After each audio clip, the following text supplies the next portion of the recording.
चंबा की प्राचीन कला चंबा रुमाल के क्षेत्र में कार्य कर रही पद्मश्री ललिता वकील वर्ष 1971 से चंबा की युवतियों को भी इस कला के साथ जोड़ने के लिए कार्य कर रही हैं। उनके द्वारा सिखाई गई कई युवतियां भी चंबा रुमाल के क्षेत्र में देश विदेश में नाम कमा रही हैं।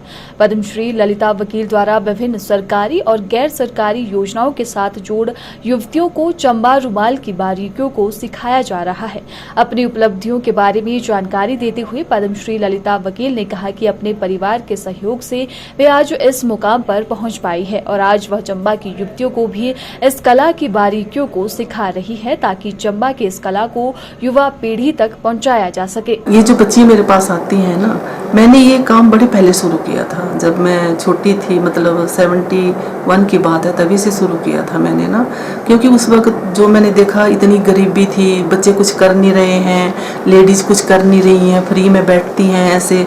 तो मैंने ये, मुझे चंबा रुमाल का बहुत अच्छा वो लगता था, इसका जो थीम है इसका, मुझे एम्ब्रॉयडरी का बहुत शौक था, शुरू से ही बहुत शौक था इसका। तो जब मेरी मैरिज हुई तो जैसे मेरे मदर इन लॉ और फादर इन लॉ जो हैं, उन्होंने मुझे बहुत प्रोत्साहन किया इस चीज़ के, बोलते बच्चा ऐसा है, तुझमें कला है तो तू ऐसा कर, तू ना बच्चों को सिखा ये चीज़ ताकि इनके आगे काम आए। तो अच्छे घर की बहू थी, तो जैसे रंग महल में तो कोई अपने बच्चे भेजना पसंद नहीं करते थे उस टाइम पर, मैं सीधी सी बात बोलूँ तो मैंने क्या किया कि मैं घर घर से बच्चे लाती थी और अपने इधर घर में ना उनको, पेरेंट्स भी उनके बच्चियों को या लेडीज़ को जो थी उनको भेज देते थे, क्योंकि सब बोलते थे नहीं ये घर में है इनका, तो मैं उनको अपने घर पे ही सिखाती थी। उनको जैसे कपड़ा लेना, सुई धागा कपड़ा सब मैं अपना देती थी। इतना ज़्यादा खर्चा तो इसमें नहीं आता, पर जो भी छोटा मोटा आता था वो मैं देती थी इनको सबको, और वहीं से कराती थी। जैसे मेरे साथ जुड़े थे देव बड़ोत्रा जी थे, मेरे हस्बैंड थे, तो ये ड्राइंग वगैरह करते थे। इनके देव जो बड़ोत्रा इनके चाचा जी थे, मतलब मेरी मदर इन लॉ के भाई जो थे वो भी देखते थे, वो भी आर्टिस्ट थे। तो सारी इकट्ठी जो फैमिली तो मेरे साथ जुड़ी हुई थी, तो उनको ये होता था कि नहीं देख, उन्होंने ऐसा बोला था कि देखो बाग मास्टर तू ना बहुत अच्छा काम कर रहा है, इस काम के लिए हम सब तेरे को सपोर्ट करते हैं। तो उन्होंने ज़रूर चेक करना मेरा, जो मैं बनाती थी देखती थी, सब ने चेक करना मेरा ना कि बहुत अच्छा हो रहा है। तो फिर मेरे फादर इन लॉ ने मुझे बोला कि मदर इन लॉ ने कि ऐसा करो आप घर घर से जो लाते हो उनको सिखाओ इधर।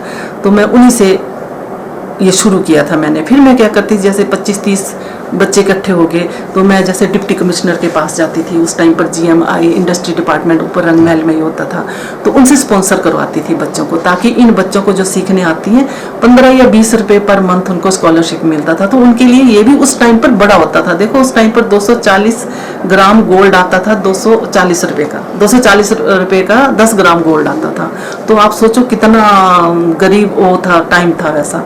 तो मैंने उसी से शुरू किया था, तो उनको स्पॉन्सर कराना, धीरे धीरे करके मैंने काफ़ी बच्चों को, आज आप मैं वही बोल देती हूँ, देखो ना हजारों बच्चे सिखाए मैंने चंबा रुमाल के लिए। जो एम्ब्रॉयडरी है 10 से 4 बजे का टाइम देती थी, जैसे पहले 5 बजे का टाइम देती थी उनको। इस बीच मैंने देखो नई नई जो ये रोजगार योजना चली थी वो चलाई मैंने। इधर से जो इंडस्ट्री डिपार्टमेंट से जो वो होता था, ये सेंटर चलते थे, वो बच्चों को मैं लेके आती थी। उसमें बच्चों को मैंने सिलाई भी सिखाई, बीच बीच में लड़कों को सिलाई का भी लिया मैंने, तो उनको मशीन ने दिलाई, किसी को कुछ किया। मतलब जितने भी सारे बच्चे उम्मीद लेके आते थे तो उनको मैं जैसे कुछ ना कुछ करके दिखाती थी, मतलब करके सिखा। जैसे कुछ बच्चे अनपढ़ थे तो उनको क्या करना पड़ता था, हाथ जैसे सिलाई सिखाने, तो उसे ये जो होते हैं ना ये गैंठ के हिसाब से उनको वो नाप दिखाती थी मैं, तो ताकि वो भी कुछ करे। तो बच्चों ने ना जितने अच्छे से सीखा, और बहुत अच्छे बच्चे निकले कुछ, जिन्होंने ये काम आगे चलकर अपना बढ़ावा किया।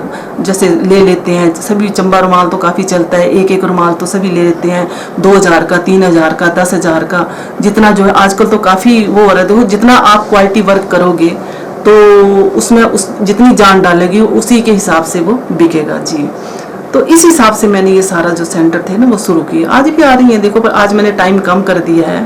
पहले मैं 11 बजे से, मैंने 11 बजे से लेके मैं ना ये 4 बजे का टाइम कर दिया, 10, साढ़े 10 या 11 बजे से 4 बजे का नहीं करती, 3 बजे का टाइम कर दिया। थोड़ा थक जाती हूँ अब थोड़ा सा, पर अब भी बच्चे आते हैं। देखिए चेंजिंग तो मेरी रिस्पेक्ट बहुत बढ़ गई है जी, लोग बहुत रिस्पेक्ट करते हैं, ऐसी बात नहीं है, पर ये है कि वो काम तो मैं जो रूटीन में कर रही हूँ वो तो मैं पहले भी करती थी और अब भी करती हूँ, वो मैंने छोड़ा नहीं है। वो जो काम है जैसे किसी की हेल्प करना या किसी को इनको सिखाना, वो काम नहीं छोड़ा मैंने। क्या लगता है आपका दायरा भी बढ़ा है मैडम जी इससे? हाँ होता है, दायरा तो बढ़ता ही है नेचुरली, सभी जानते पहचानते हैं, इतना ज़्यादा मतलब पहचानते हैं। अब देखो पद्मश्री मिलने से तो बहुत सारी पहचान होगी ना, बहुत सारे लोग पहचानने लगे हैं, बहुत सारे लोग जानते हैं, कांटेक्ट में रहते हैं, फ़ोन करते हैं किसी काम के लिए, कुछ ना कुछ तो चला ही रहता है, कुछ ना। तो चंबा जो रुमाल है, चंबा कढ़ाई है, उसको पद्मश्री मिलने के बाद आपको क्या लगता है क्या फायदा मिला? देखिए ये बात है ना, फेमस हुआ काफ़ी चंबा रुमाल, और जितने भी बच्चे मेरे पास नहीं और लोगों के पास भी हैं बच्चे जो सिखा रही हैं, जिनको मिला है ये वो, उनको भी तो इस चीज़ का देखो बढ़ावा मिला है ना, वो उनको भी तो रोजगार ज़्यादा मिला है ना, कुछ थोड़ा सा, क्योंकि जितना ये फैला है उतना सारा काम अकेले मैं ही नहीं कर सकती ना, और होता भी नहीं है इतना। तो जो लोग सिखा रहे हैं, काम कर रहे हैं, तो उनकी भी तो प्रगति हुई है ना, उनको भी तो इसका चीज़ का बेनिफिट मिला है, सबको मिला है जी, मुझे नहीं सबको मिला है बेनिफिट इस चीज़ का जी। अभी कितने लड़कियां आपसे सीख रही हैं? कम से कम 20-25 लड़कियां हैं जो मतलब आज तो मेरे ख्याल से 10-15 लड़के, कभी 20 हो जाती हैं, कभी 25 हो जाती हैं, कभी 5 ही आती हैं, डेली आती हैं सीखने के लिए लड़कियां।